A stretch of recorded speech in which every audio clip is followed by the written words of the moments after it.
সবাই দেখছে যে রাজা উলঙ্গ, তবুও সবাই হাততালি দিচ্ছে। সবাই চেঁচিয়ে বলছে, সাবাস সাবাস। কারো মনে সংস্কার, কারো ভয়, কেউ বা নিজের বুদ্ধি অন্য মানুষের কাছে বন্ধক দিয়েছে, কেউ বা পরান্নভোজী, কেউ কৃপা প্রার্থী, উমেদার প্রবঞ্চক। কেউ ভাবছে রাজবস্ত্র সত্যিই অতীব সূক্ষ্ম, চোখে পড়ছে না যদিও, তবু আছে। অন্তত থাকাটা কিছু অসম্ভব নয়।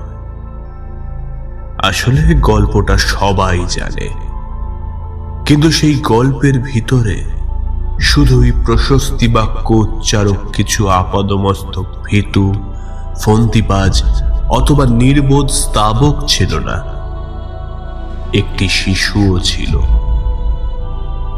সত্যবাদী, সরল, সাহসী একটি শিশু। নেমেছে গল্পের রাজা বাস্তবের প্রকাশ্য রাস্তায়। আবার হাততালি উঠছে মুহুর্মুহু, জমে উঠছে স্তাবক বৃন্দের ভিড়। কিন্তু সেই শিশুটিকে আমি ভিড়ের ভিতরে আজ কোথাও দেখছি না। শিশুটি কোথায় গেল? কেউ কি কোথাও তাকে কোনো পাহাড়ের গোপন গুহায় লুকিয়ে রেখেছে? নাকি সে পাথর, ঘাস, মাটি নিয়ে খেলতে খেলতে ঘুমিয়ে পড়েছে কোনো দূর নির্জন নদীর ধারে, কিংবা কোনো প্রান্তরের গাছের ছায়ায়?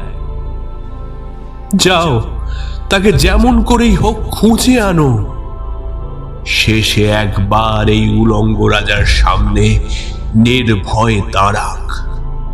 শেষে একবার এই হাততালির ঊর্ধ্বে গলা তুলে জিজ্ঞাসা করুক, রাজা, তোর কাপড় কোথায়?